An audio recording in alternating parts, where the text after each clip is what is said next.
Welcome to another episode of Bailiwick Podcasts.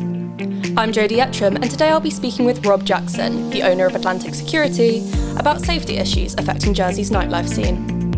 In this episode, we speak about growing concerns around drink spiking, the way these incidents are handled by doormen, and what can be done to make our nighttime economy safer for everyone.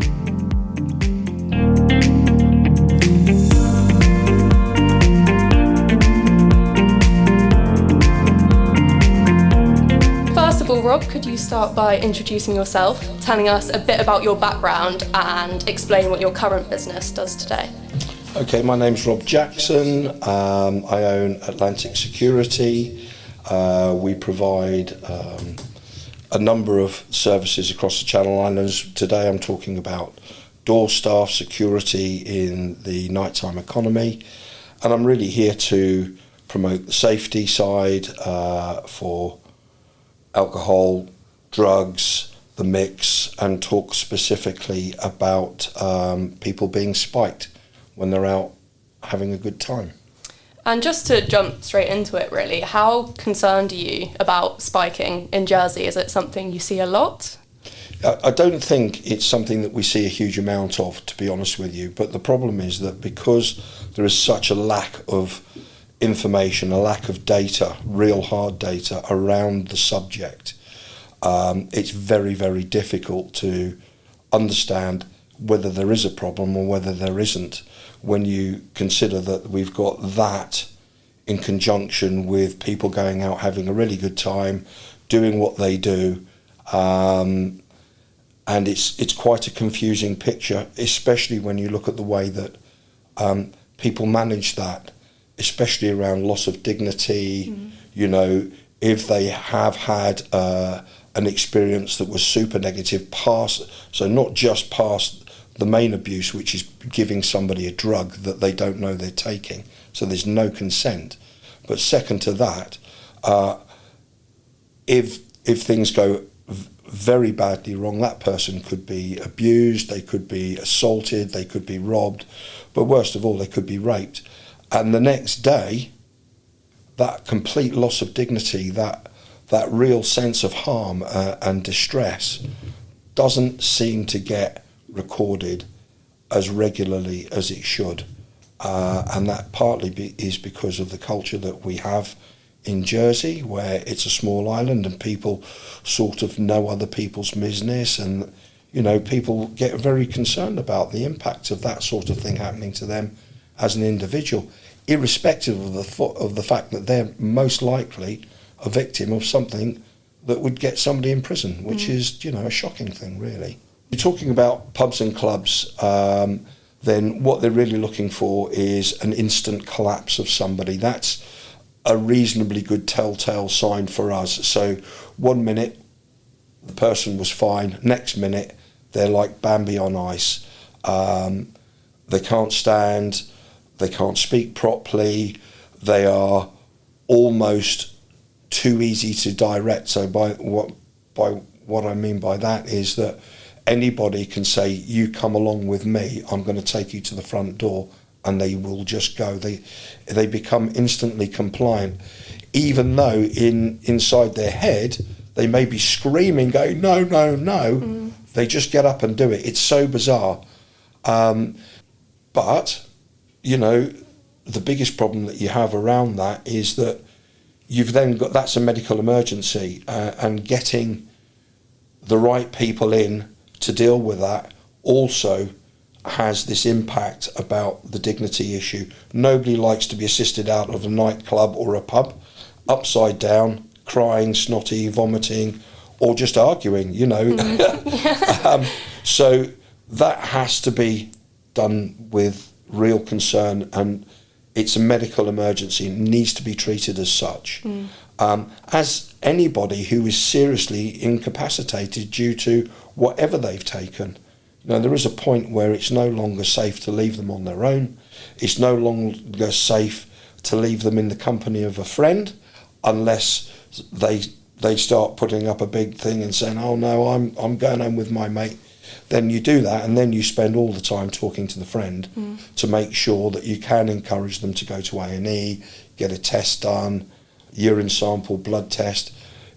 until that gets done, nobody knows whether it's the alcohol that they've just taken too much, has it combined with their prescription medication, or are they just flat out on drugs and they've had too much? Lots of the drugs, the party drugs that people take, can have, very, very similar symptoms. If you look at people that take ketamine, they're absolutely identical to somebody that's upside down on a date rape drug like Rohypnol. Not for the whole period, but largely that's what you're going to see, the behaviours that you see in front of you. And then you put that in a nightclub like Chambers or the Royal Yacht, where there's 400, 500 people leaping around like a salmon on a good bloody day, then all of a sudden you've got to try and pick out the one that's upside down. Yeah. So there's a huge pressure on the security industry to be able to manage this. But my real belief is that the security industry is there for the health and safety of everybody, but there has to be ownership of the problem from the people that are out there enjoying themselves. When I say that, what I'm talking about specifically is have somebody that's less drunk than everybody else, a good mate, if you go out in a group and one of you be the sensible one, just make sure that when you go out, and if you're going to go out and have a big one, that's what you're going to do. Whatever I say is never going to change that. But what you could do is have somebody that's a bit more sober than the rest of you who could do the sensible thing, okay? That is for sure a number one proactive thing. The other thing is you can be way more cautious about how you accept a drink from anybody. I don't believe that you get many instances where people are going round and randomly throwing pills in drinks or powders. It can happen, but you're much more likely to get given a drink by somebody that's a stranger and drink it than you are. And that's the point, because they're going to preload it and then give it to you, and you think, oh, well, that's really nice. And then off you go, and then 20 minutes later, you're upside down. And that's one of the things that it is a concern. I think people need to be careful who they receive their drinks from, so make sure it's from a friend. See the bar person pour the drink and hand it to you. You can get fancy lids and bottle tops and all the rest of it, but look, my youngest is 21, my oldest is 26.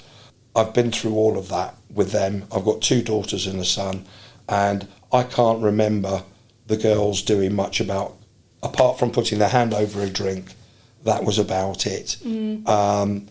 Everybody knows what they're supposed to do. The establishments in Jersey have been pretty proactive in helping people with that, but they can only pour it for you. It's a liquid. It's your responsibility when it's in your hand. The difficulty, of course, is trying to protect yourself from somebody that is trying to achieve a distinct something over you, be it sexual. Largely, it seems to be sexual. Then there's quite a lot of robbery happens around getting people upside down, stealing their stuff and leaving. And then the other side, which is almost as predatory as the first, which is people doing it for a spectacle. So you have to ask yourself why they're doing that. But that is why we need to make sure that we have the right information. Somebody has got to be prosecuted for doing this in the end.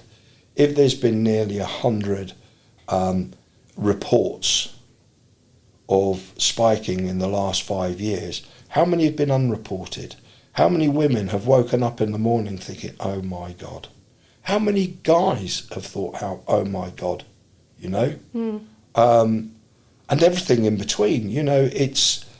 It's really important that if we're going to be responsible in selling whatever drug we sell, be it alcohol or prescription drugs, that we have a way of ensuring that people take them reasonably safely and they're aware of the consequences. Unfortunately, the security industry picks up the consequences, and that's sort of fine. That's what we get paid for, and that's where our training lies. So a good doorman with the training will identify or should be able to identify that somebody is completely, I will use the term upside down, but disorderly on licensed premises is where the law stands. But there's a vast difference between being 3 sheets to the wind and absolutely dribbling drunk and like Bambi. So to be able to identify that as a medical emergency is paramount, because we don't know what's caused that. We just know that they're in that condition. Then it's a case of trying to get them to A&E without losing their dignity, by including their friends in, listening to what people are saying. That's really important. Remember, most nightclubs and pubs have got cameras in them. And that is potentially a good source of retrievable evidence after the event.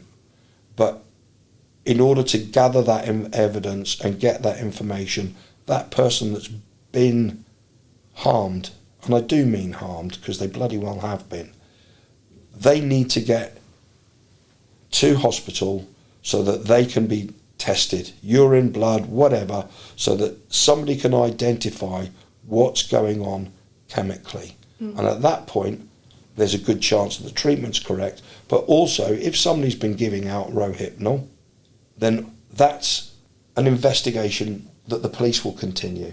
And then everybody that's involved will work towards finding out what the information is and getting that perpetrator dealt with in the most appropriate fashion. Currently,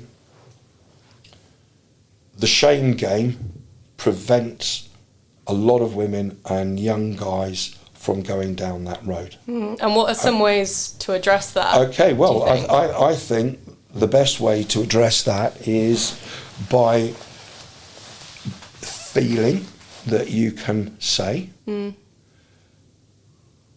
if not to us, because we're probably not the appropriate person, but there has to be a way where you can say, I have been harmed. Now, my view is that those conversations are best held down at the hospital. There's mental health professionals down there.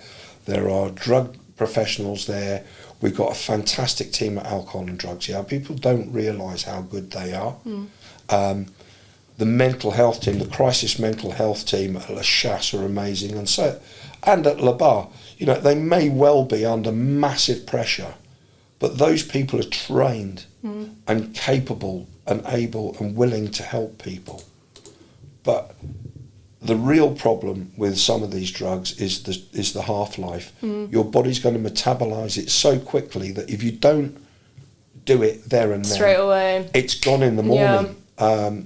And then it's not a case, potentially, and I think that's the bit. We're just going to have to pull our big pants up, and if we've been doped or we think we've been drugged, just go in and say, look, I feel I've been drugged. Help me. And all we can do in the security industry is either bring the help to you, so you're really upside down, it's an ambo, and those guys are brilliant at dealing with it. But, they also deal with a lot of really drunk people that are argumentative and violent towards them. In my own small experience, and I do mean small, I've only met a couple of people that have actually said to me, this is since 2017, I've met 3 people that have declared that they've been spiked or they think they've been spiked. 2 of those, I'm pretty sure they were, and 1, I think, do you know what, you just mixed up your prescription drugs and your alcohol, you had 1 or 2 too many drinks, and that probably caused the behaviours, but I don't know. I'm not a scientist. That person didn't go to A&E. I think the other 2 did. With the information, we can get a clear picture, and then we can start developing tactics around supporting our younger and older people when they're out having a good time. But the reality is that if you don't put yourself in that position and go to the hospital and declare that you've been doped or you've been spiked or whatever, then how is anybody going to know? And that's the bit. It's a big issue, but it's an if issue. There may be no issue. The chances are there is one. 100% there is, but it's got to be provable. Yeah. If you're going to take this all the way to where it should be, where administering a drug without somebody's consent is punishable by a sentence from the courts, then all of those ducks have got to be in the row. And we've got to find a way as a society to prevent people from feeling the shame that they're the ones that have made it happen. They haven't. Somebody's done it to them. That's got to be undone. And the only way we can do that is by the way that we manage people with care, consideration, and professionalism. The security industry will do their bit, I'm sure. We have seen lots and lots of guys doing fantastic work across all the different establishments and all the different security companies. You know, largely you've got quite an experienced crew out there.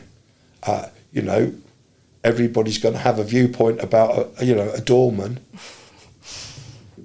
But the reality is that when things get pretty serious in a medical situation, you know, the bullshit stops. Yeah. They crack on, and they need time and space to do that. They're not medical experts. They've all got to be a doorman in Jersey. You have to have a DBS check, you have to have had the training, and you have to have an existing emergency first aid certificate.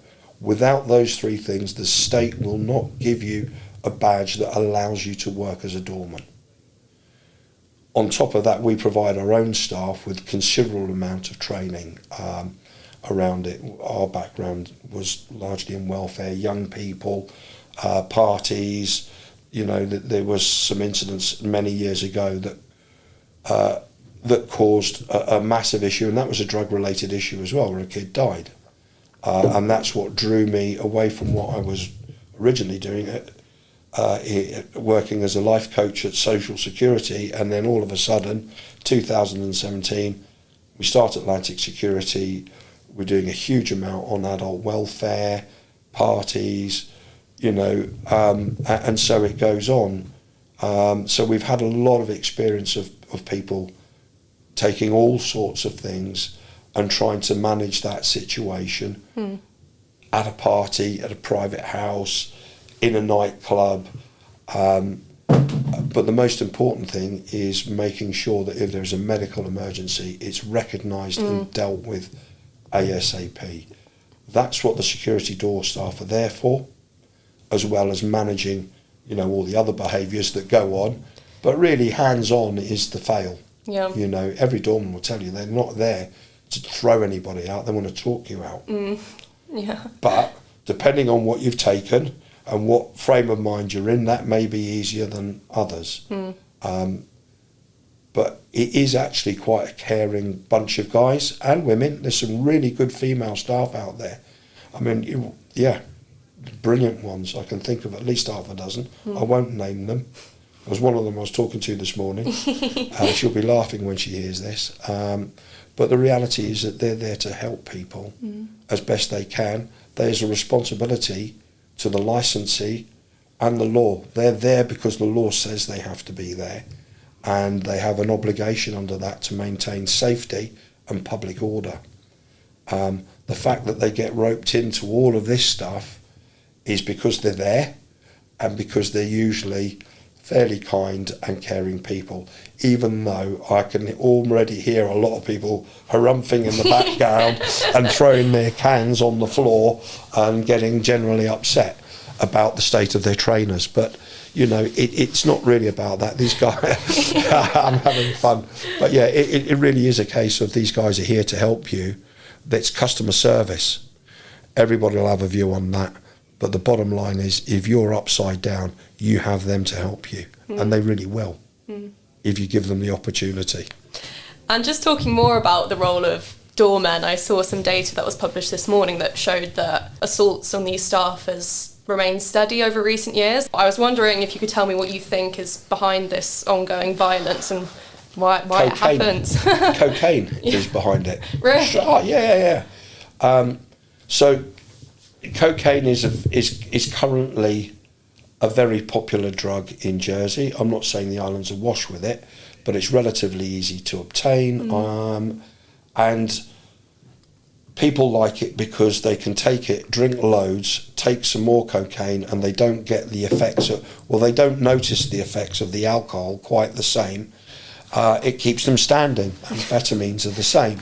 The problem is that what you then have is really drunk people who are also high on something like cocaine, so their grip on reality is very different, and then they tend to be aggressive. When you get no, you can't do it like that, even if it's the police. Look, come on lad or lass, calm it down, get off their shoulders.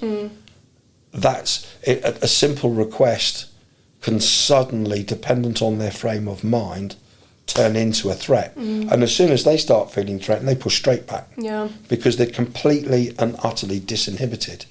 Alcohol is a massive disinhibitor.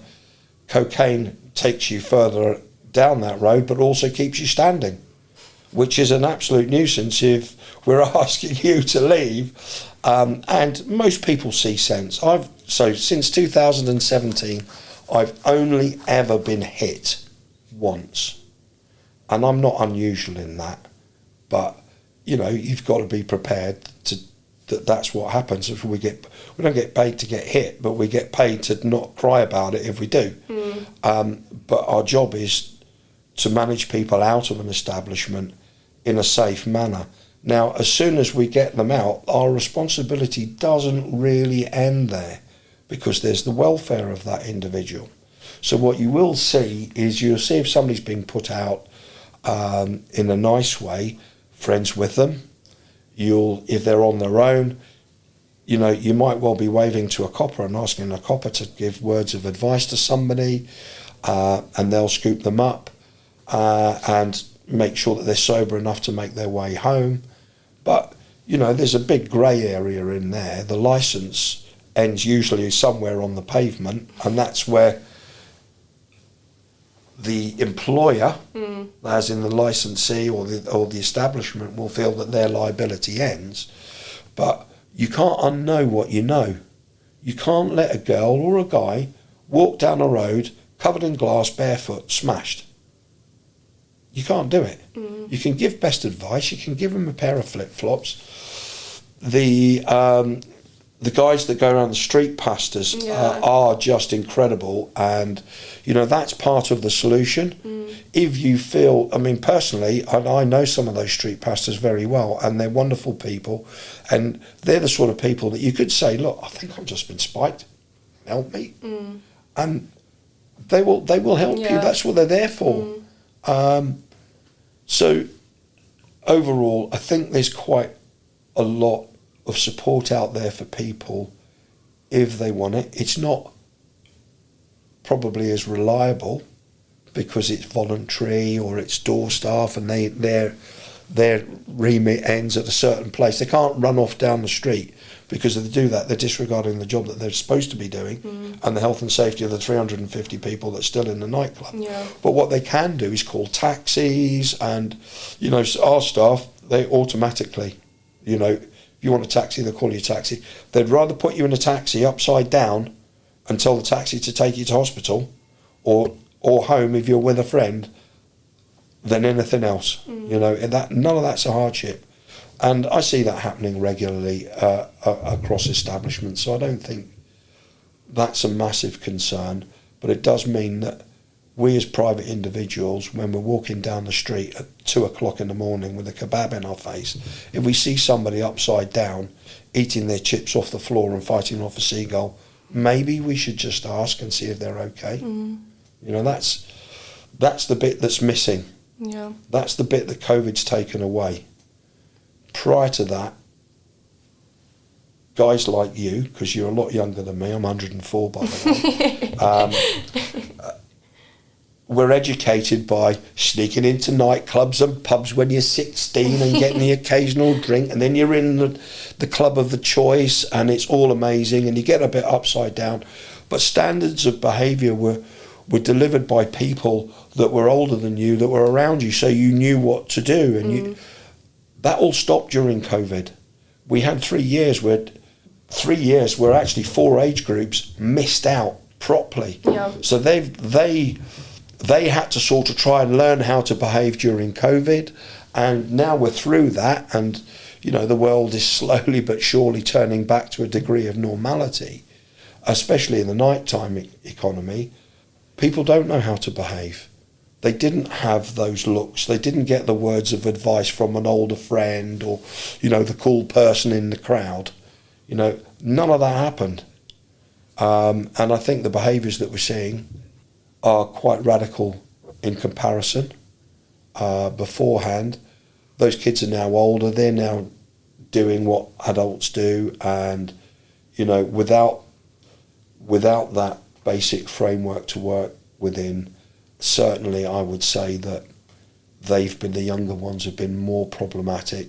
You'll see there was a rash of all the nightclubs went nobody under 21. Mm-hmm. We bucked that trend during COVID at Chambers. We welcomed them in. They had nowhere else to go, and they had a good time. And do you know what? They behaved themselves. They were great kids. Oh, you get a few whoppers, but then, we've all got that in our friendship groups, and that's totally normal and appropriate. That's fine, but I do think those guys missed out on a lot. And when you combine, modern variations of drugs,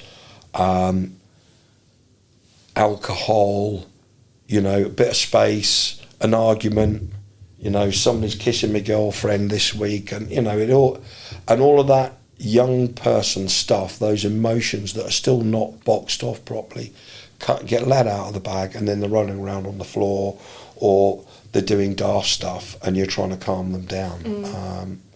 The youth service are absolutely amazing with the under 16s. In fact, they're great with the under 18s all the way through. And they make regular appearances as well. But it seems a little bit of a shame that they're doing that because they've chosen to. And there needs to be coordination between them, hospital services, the uniform services, so police and AMBO, so that data is being collected. Prosecutions for administering a drug without consent is doable. At the moment, we're sort of, talking round it, but the reality is how many people have actually been spiked, and how many mums have been out there and had three too many. I don't know. I'm not a medical expert, but I do know we should know. And the messages to people to get down to the hospital and get tested. A&E is not going to be suddenly inundated by hundreds of drunk people going, I've been spiked. But I was before I came here, I spoke to somebody that I know has been spiked. Okay, that individual was spiked with Rohypnol in the UK. That person had 2 cocktails. They understand that they might have had the equivalent of probably 3 doubles in those 2 cocktails. But they went from being, sober-ish. They didn't drink 2 cocktails and get all wobbly. I mean, it was over an evening. It was 2 nice ladies. This lady was actually 37 years old. In a cocktail bar, somebody bought them a drink. Boom. 10 minutes later, she's Bambi on ice. That person came over to them and said to a couple of them, said, "Oh, look, I'll take her home. I'll give her a lift." Boom. There you go. That's how it works. That's the bit that we need to keep on top of. And how we do that is by reporting it, because that person was on camera. As soon as you've got images, you can start an investigation and see what's really going on. You might find that there's nothing. But if people are doing it, that's a heinous crime. You should get proper jail for doing that. I know, I used to work there. And it doesn't matter what the drug is. It could be paracetamol. If you're going to define in the law what the crime is, my personal view is administration of drug without consent. But where there are these nefarious other motives to get a sexual gratification or rob or to make a fool of somebody, which is probably, do you know what, that's as likely as not in Jersey. you know, because everybody's worried about a loss of dignity. So, you know, that sort of thing needs to be described by the person that's dishing out the sentence, so that probation can get involved. This really stalky, horrible behaviours around administering drugs to people without their consent. That's what should get the time, not, oh, it's because they're going to have sex with somebody or they're trying to. That's by the by. You know, this is only newsworthy because people are reporting it. It's not being managed in the way that, as a society, we think we should be managing it. So let's get on and bloody change it. Crack on. I'm here. For sure. You know? Well, perfect. We've been talking for half an hour now, so I should probably let you go. But thank you so much. Thank you. Absolute pleasure. Thank you for listening to Bailiwick Podcasts. This episode was brought to you by Bailiwick Express and the Jersey Evening Post. If you enjoyed it, make sure to subscribe to wherever you get your podcasts so you don't miss the next episode. Thanks again for listening.